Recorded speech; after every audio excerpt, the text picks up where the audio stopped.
प्रिय छात्रों, आज हम यूपी बोर्ड गणित कक्षा 8 इकाई 1 में दी गई दो परमेय संख्याओं के बीच विभिन्न परमेय संख्याएं ज्ञात करना सीखेंगे। आइए देखते हैं कि हम किस तरीके से इसे हल करते हैं। मान लेते हैं हमारे पास कोई दो परमेय संख्याएं हैं x और y। अब इन दोनों परमेय संख्याओं के बीच एक परमेय संख्या हमें ज्ञात करनी है। उसे नाम दे देते हैं a1। किस तरीके से ज्ञात करेंगे? इसे ज्ञात करने का तरीका है कि दोनों परमेय संख्याएं जो दी हुई हैं उन्हें हम जोड़ेंगे और उन्हें हम 2 से भाग कर देंगे। तो ये जो इनका आंसर आएगा वो a1 होगा। यानी क्या होगा? वो इन दोनों दी गई परमेय संख्याओं के ठीक बीच की परमेय संख्या होगी। इसे हम इस तरीके से भी लिख सकते हैं 1/2 गुणा x प्लस y। इसका भी मतलब वही है कि हमने x प्लस y को 2 से भाग कर दिया है। अब यदि हमारे पास प्रश्न आता है कि हमें दो परमेय संख्याएं ज्ञात करनी है, तो हम ले लेंगे a1 और a2। यानी कि एक परमेय संख्या हम a1 ज्ञात कर चुके हैं, अब हमें एक दूसरी परमेय संख्या ज्ञात करनी है जो x और y के बीच हो। तो हमने a2 को यहाँ पर लिखा, यानी a2 जो है वो x और y के बीच में है। यदि हम थोड़ा सा ध्यान और दें, यानी कि हम a2 को क्या कह सकते हैं? a1 और y के बीच की परमेय संख्या है a2। यानी कि इसी नियम को हम प्रयोग करते हुए a2 को ज्ञात कर सकते हैं, जो कि a1 और y के बीच में है। ठीक बीच में होगी तो हम a1 प्लस y को जोड़ेंगे और 2 से भाग कर देंगे, यानी कि 1/2 से इस तरीके से गुणा कर देंगे। तो a2 हमारी क्या आ जाएगी? 1/2 a1 प्लस y। अब यदि मान लो हमें तीन परमेय संख्याएं ज्ञात करनी होती तो हम यहाँ a3 लिख लेते। तो a3 हमारे पास क्या आता? a3 होता, a3 किस किस के बीच होगा? a2 और y के बीच होगा। तो हम a2 और y को जोड़कर आधा कर देंगे तो हमें क्या प्राप्त हो जाएगा? a3 प्राप्त हो जाएगा।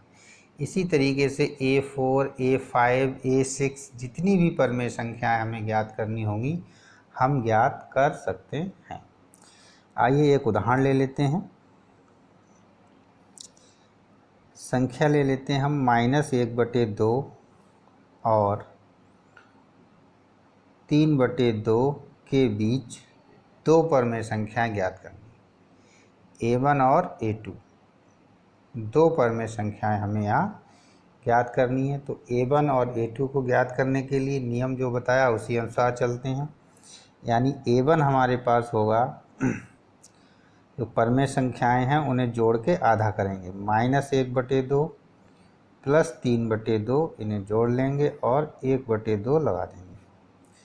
क्या हो जाएगा? 1/2 हर हमारे पास बराबर हैं तो अंश जुड़ जाएंगे। -1 प्लस 3 कितना बचेगा? प्लस का 2।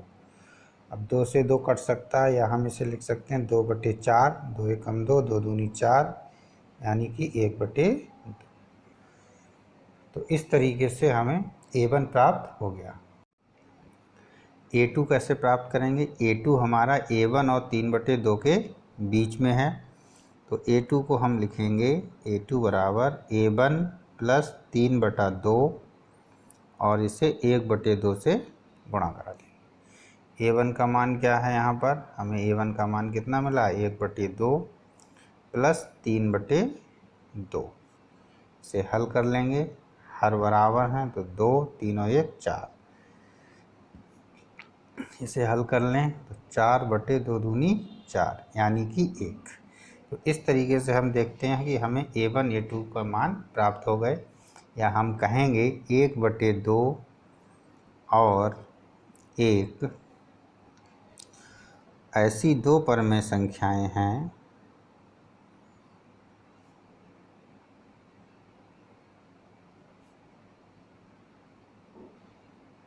जो -1/2 और 3/2 के बीच है।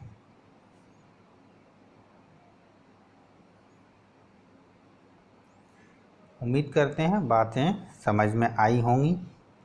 एक और उदाहरण ले लेते हैं, छोटा सा ही उदाहरण लेते हैं।